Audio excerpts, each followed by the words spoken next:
Welcome to Madlit Musings, the podcast where you get to eavesdrop on your favorite authors without getting caught.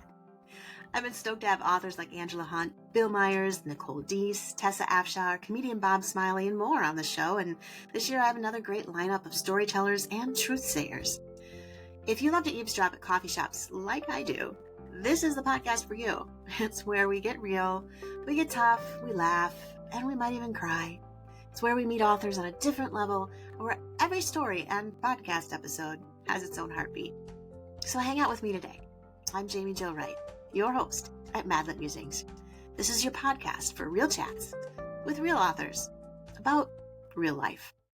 Hi everyone, it is Jaime Wright here at Madlit Musings, trying to determine which part of my computer I should be looking at right now. But I have with me today a good friend who I think we've just met here on the podcast. It's true. I have Laura with me, and Laura, such a good friend. You're such a good friend. I'm scanning my other monitor going, shoot, I forgot your last name. Laura Thomas. Ouch. We are best. Well, okay. In my defense, I also have Laura France on the calendar. So right. I have two Lauras, and I know you're not Laura France. But when that's the only name going through your head in a moment of split, like, I need to know this, I am the worst podcast host ever. No, you're not. You're not. You're not at all. I'm just grateful to be here. You're grateful to be here. And you're just going inside going, that's an American for you.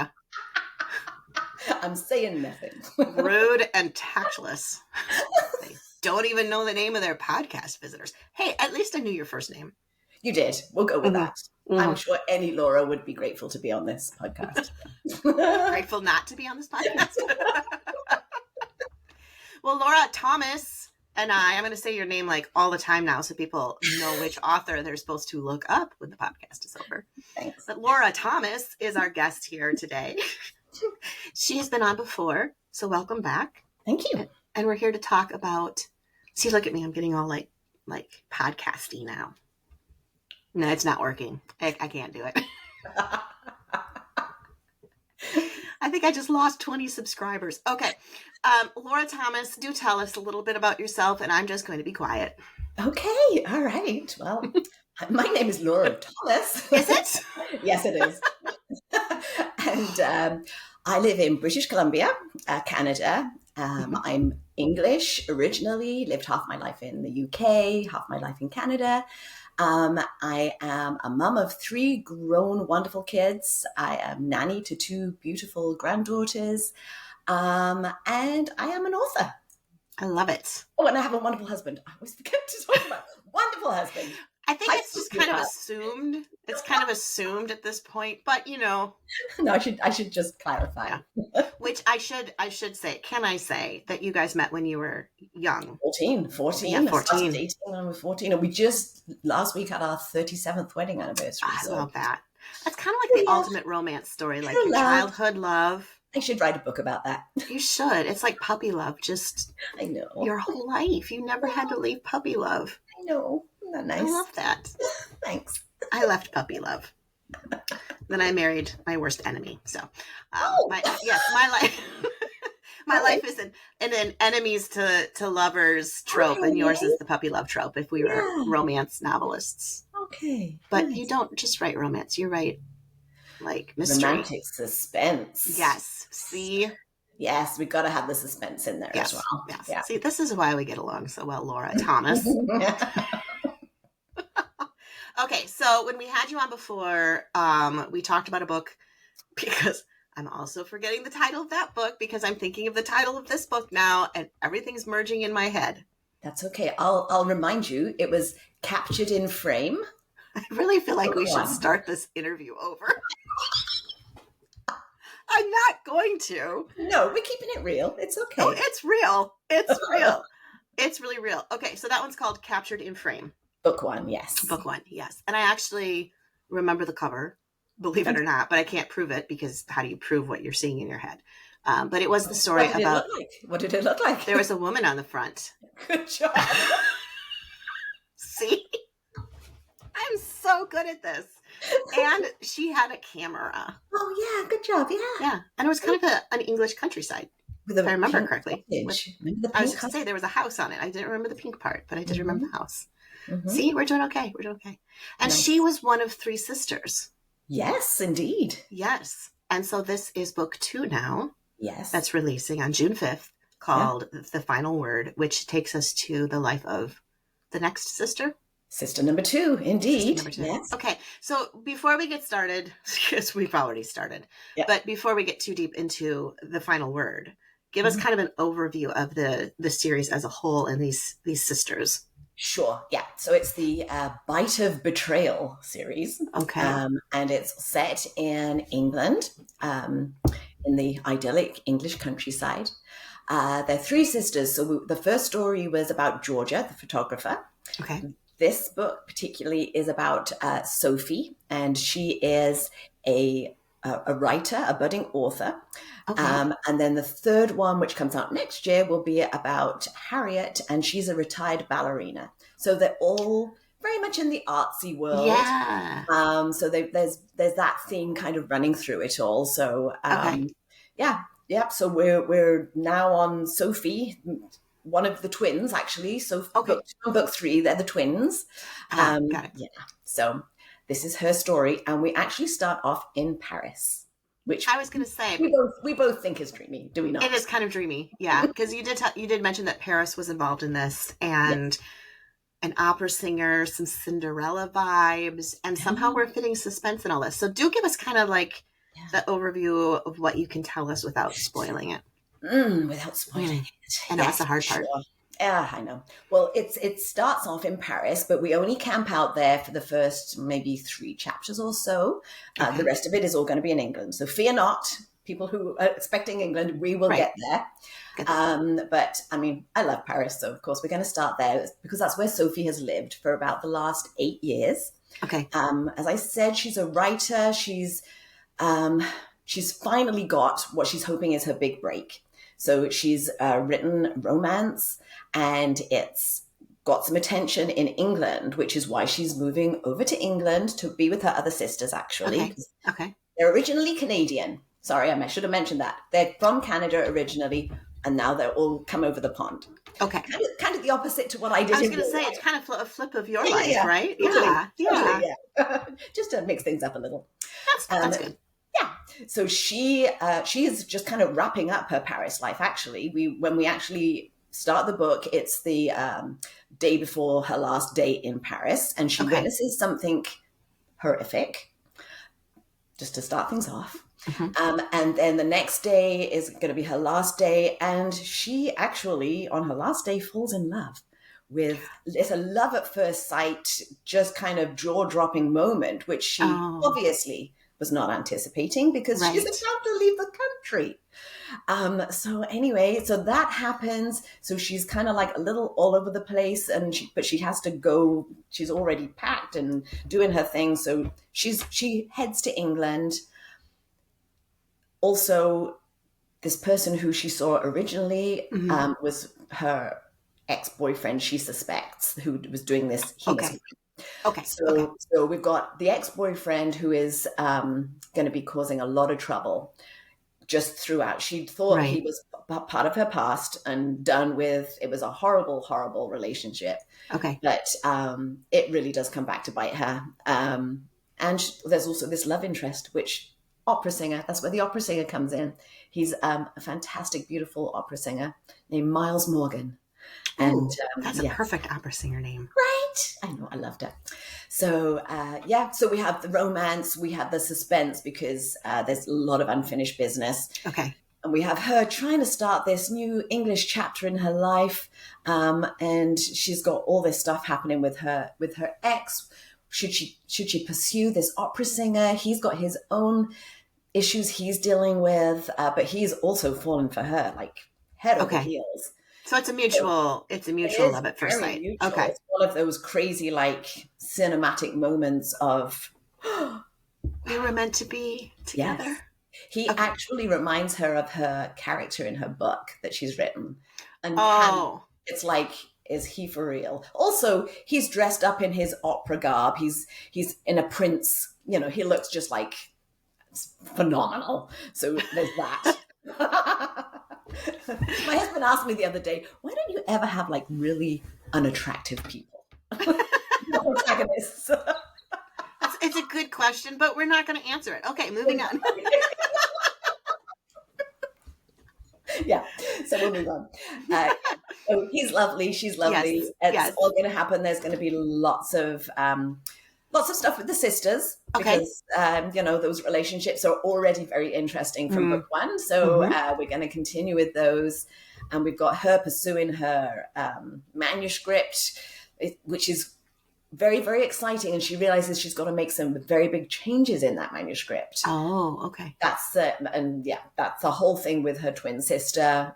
She's kind of based one of the characters on her, and realizes that she wrote it out of a place of pain, and so there's that whole like regret thing, and how's she going to be? Anyway, there's a lot of layers to this, but ultimately, it's actually a story of surrender. For both of them, for both Miles and Sophie. Okay. So they both have to come to that point where they have to surrender everything to God. Okay. So there's the faith element.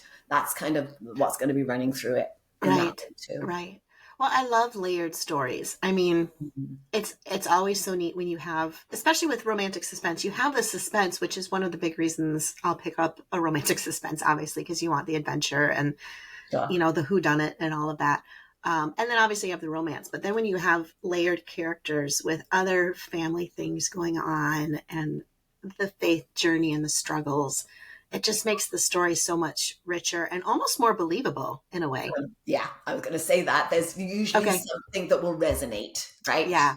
With one of the characters, what they're going through, there's usually to some degree something that will resonate with the reader, I think. Okay. So it's fun to write also. Oh yeah, for sure. Now, okay, let's talk about Miles Morgan for a second. Opera singer. I'm not sure I've ever read a book where the main hero is an opera singer. So where did that come from? Do you have opera in your background, or is it something you like, or did you just go, I think he should be an opera singer? Well, funny you should ask. Do tell. My youngest son is actually studying to be an opera singer. Really? He's just about to start his doctorate in early music in Toronto. So he actually, honestly, I'd never listened to opera before. Okay. And then he just started getting really into it in his late teens. And so we started going to operas with him, going like, what is this? And it's not what you picture a boy in his late teens to just suddenly go, I know. Let's go to the opera, Mom. Yes. Yeah. Oh, he was quite smitten. That's awesome. And I think it was thanks to his band teacher originally in high school. Okay. It was like, for him, it was just like a project. He had to listen to some opera music, and he just fell in love with it and was just like, this. Wow. So that's awesome. So he's doing voice, and so obviously we're learning, we're watching him from a distance going, that's so cool, and we're sort of getting a little bit of opera stuff filtering into us. So I thought, well, how cool was that? Like you said, I can't remember reading about a protagonist who's an opera singer, really. I just thought that would be an interesting little twist. Plus, we were in Paris in 2019 and saw the opera house there. And so I took loads of photographs, and I'm like, at the time, like in my mind, I'm like, ooh, outside the opera house, on the steps of the opera house, something could happen here. And so, you know how you visit somewhere and you're like, I don't know where I'm going to write about this, but I'm taking photos and I'm making notes. Opera house. My son, I'm like, I could pick his brain for some details and stuff voila, Miles Morgan. That's so fun. It really is so fun. It's so fun. So I'll tell. First of all, is Pirates of Penzance? Do you know is that considered an opera? Well, see, no, you shouldn't ask me things like this. All I know is ask your son. Phantom of the Opera is not. That I know. Asked all the time. Phantom of the Opera is theater. That I know. I think Pirates of the Penzance. I wanted to say Pirates of the Caribbean. The Pirates of Penzance. I'm pretty sure it's an opera. Anyway, really short story because my brain went there, and we were talking about squirrels later, and I have lots of them. When I was little, I wanted to be an opera singer. Like, and I'm talking like 5 or 6. Like, I remember I was going to be an opera singer. And my mom got a VHS videotape of the Pirates of Penzance, some performance from somewhere. And to this day, I still remember this vocal run I don't even know what the story was about. I was just little, and I would listen to the music, and I would do this vocal run all around the house. I probably sounded like a croaking little tadpole. Oh, but I was like, that's my one and only opera story. It's like, I was going to grow up and I was going to be in the Pirates of Penzance, and I was going to. Can you still do that run now? Well, I can, but I'm not going to do it on here. I cherish and treasure my readers and my listeners. That would be so fun, though. There's some, well, it's kind of like this, ha, ha, ha, ha, ha, ha, ha. And I'm doing the real basic. Like, I'm not going full out. Because if I broke into my opera voice, you all would just, I don't want to become famous for my opera voice. You're too busy writing. Okay. Well, that was a squirrel we really didn't need to chase. So coming back to your story. So you have Sophie so she's in Paris. Mm-hmm. She's writing. Why is she in Paris, though? Why? She went from Canada to England to Paris and now back to England? She bypassed England, actually. Oh, she skipped England. She went straight from Vancouver to Paris. Okay. To pursue. She had grandiose dreams of having...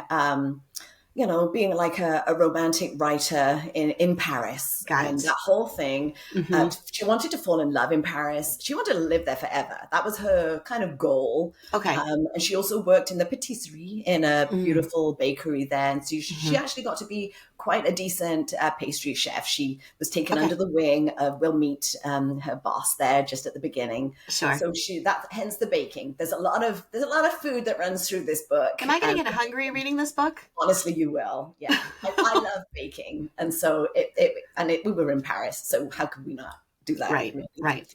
Yeah. So she'd intended to go to Paris and stay in Paris. Okay. She was a little disillusioned after a whole bunch of things happened. And so off to England she goes. Okay. And we follow her. Maybe so do some men. I don't know. I was going to say. If it's love at first sight, but Miles is in Paris and she's in England, we have a little bit of a problem. Fear not. Fear not. My anxiety was just calmed. Thank you. You're welcome. Okay, but there is anxiety-inducing elements to the story too, because we've talked kind of a lot about the romance, and it's hard to ask people about suspense because it's like spoilers. But are we talking murders, robberies, arson? Kind of an overview. What can you tell us? Yeah, I'm going to throw the murder in there. Yes.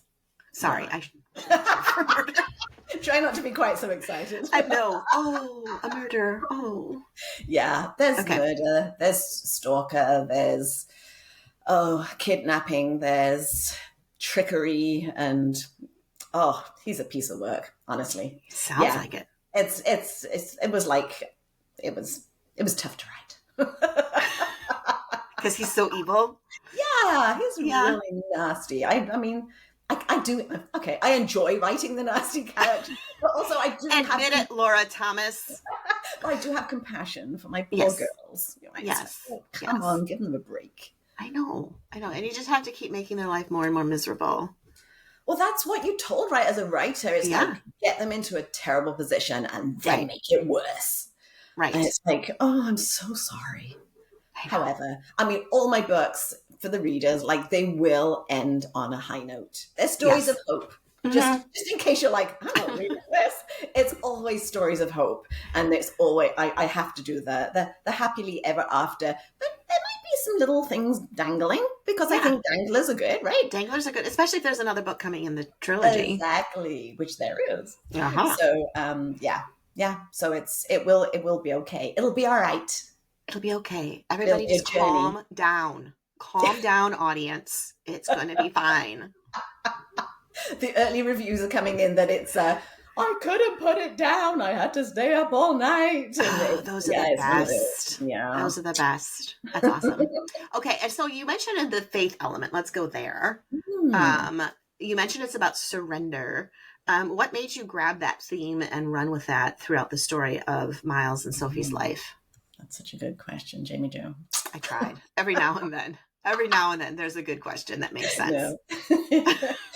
I think quite often with my books, I tend to gravitate towards maybe issues and struggles that I personally struggle with, which makes sense, really. It does. I agree. I know. Yep. It's like God is Yep. kind of give me a little poke going, you know how hard you find this? You're not the only one. There's a lot of people who struggle with this. So maybe let's, in our fictional world, work through this. Right. With the hope that it helps people in their real lives. Mm-hmm. So surrender, I mean, who finds that easy, honestly? No, not me. In general. I don't wave my white flag very often. I know. It's a tough one. And I think it's been on my mind really the last couple of years. I can remember my pastor, probably a year and a half ago, just mentioning in passing, it was at Christmas time, and he just sort of said this prayer that he had been praying, and it was very, very simple, is God, I give you everyone. God, I give you everything. And at the time, I had a lot of stuff going on, and that just stuck with me. I came home, I wrote it down in my journal, and with every journal now, I write that at the front just to keep top of mind. I mean, it's pretty grandiose to be able to say, I give you everyone, like all my loved ones, my family, my friends, all these issues which are really laying heavy on my heart. Right. And I give you everything, all my worries, all my concerns, our finances, our jobs, our whatever, all the thing, everything. So it is, I realize I don't want to just do the lip service thing, but it's a goal. Should we say it's a goal? Yeah. Lord, God, I give you everyone.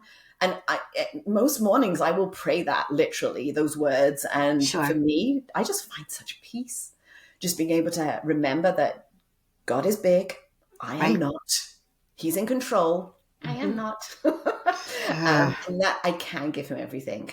And so for both Sophie and Miles, like I said, they had to really come to the end of themselves in their separate situations that they were really trying to control and make it all work out or figure it out themselves. They had to come to that point where they both had to separately and together surrender everything to God. And that's really hard too, especially if you're looking at, I look at so I woke up this morning, life in general is okay. So I can say I surrender to you. And it's fairly simple to say that today. But then you look at, if you're facing a broken dream or a broken heart or the loss of a loved one, a spouse or child, etc., that's taking it to an entirely new level of surrender. It is. It's full trust, full faith. It's a lot of things, but that's what God requires of us, right? Yeah. Ouch! He doesn't usually ask about the easy stuff. He and I are going to have a long chat someday. And I have a feeling he's pretty quickly going to say, were you there when I created the ostrich and the mountains and the rivers? And like what he did with Job, where Job was like, okay, I'm done. I'm done. I'm done. Yeah. I think it's okay to question. I think it's absolutely, and I think it's good and right that we come to him with our, but why?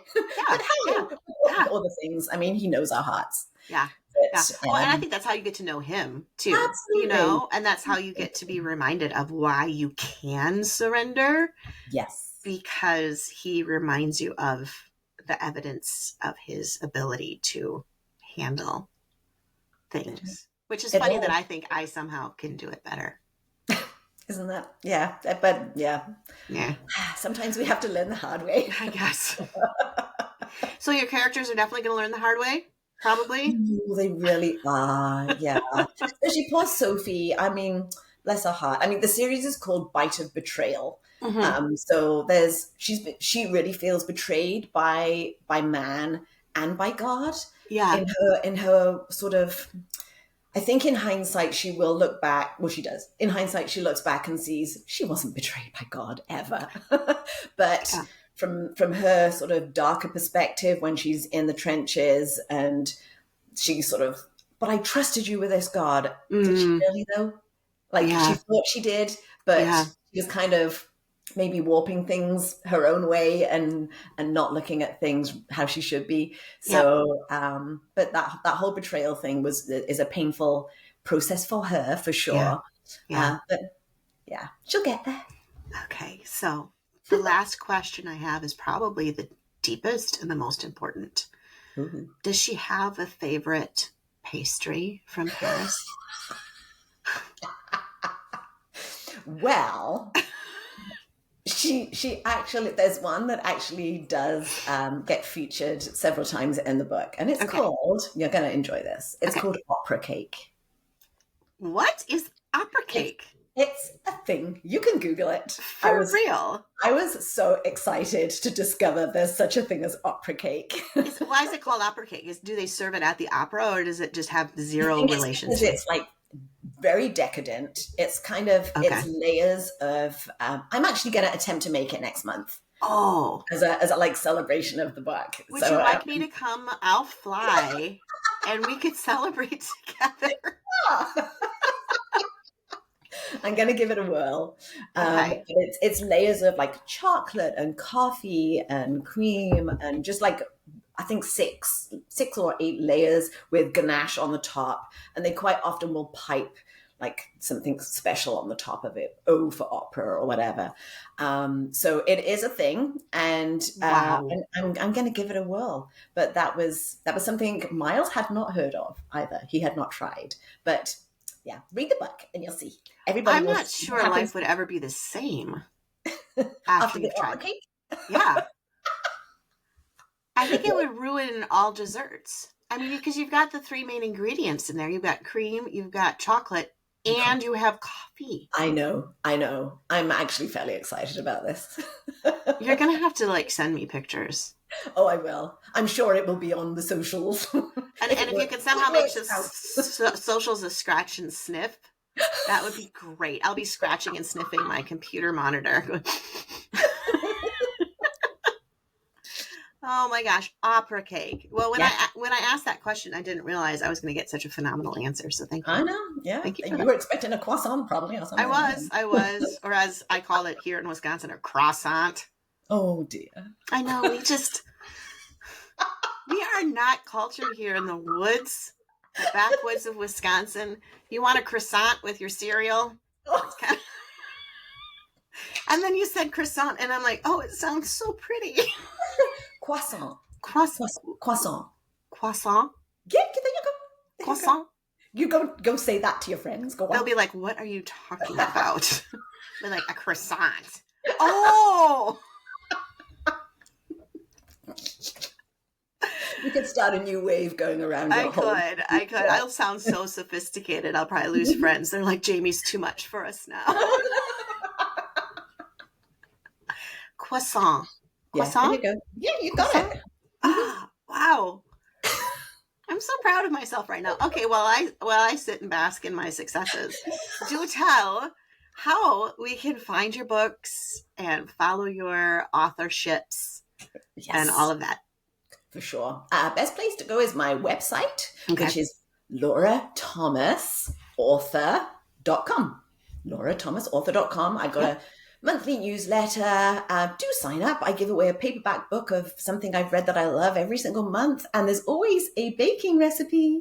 Oh, gosh. You know what? If that opera cake turns I was going to say, you're going to have like this mass of signups now after this podcast. Actually, like yeah, thousands. That's a great idea. I should do that. You should really. I should. And then do a series of photos like while you're baking it. Like, yes. That'd be really cool. I could do a whole blog post on that. You really could. Yeah. All right. Yeah. Anyway, so come there, sign up for the newsletter, all my socials. I'm on Instagram a lot, Laura C. Thomas. But yeah, come and say hi and follow on and grab a copy of The Final Word. The Final Word, absolutely. And if for some reason I were to read The Final Word without reading the first book, is that okay? Or do they build on each other? It's all of my series and all of my books, you can all read each one of them standalone. You can Yeah. pick one off the shelf and you'll be totally fine. However, as always, it's Do a it. far richer Right. experience if you start with book one. But it's totally not the end of the world. And Yeah. you might read this book and then you might go, oh, now I want to know George's story, the other Right. sister. Right. So, All right. yeah, all Sounds good. All good. Laura, this has been a blast, and you're a saint for putting up with me and my squirrels. I love it. Thank you so much for having me. It's been great. And do contact us because we're going to want to come back and chat about Harriet's story next year. So, Oh, for sure. I will. for sure. All right. Yes. Sounds good. Thank you. Okay, thanks. And that's a wrap for today here at Madlet Musings. I hope you join us again. And if you want to, be sure you like and subscribe here at your favorite podcast player or on YouTube, because you won't want to miss all the wonderful alerts that let you know when we have another conversation for you to eavesdrop on.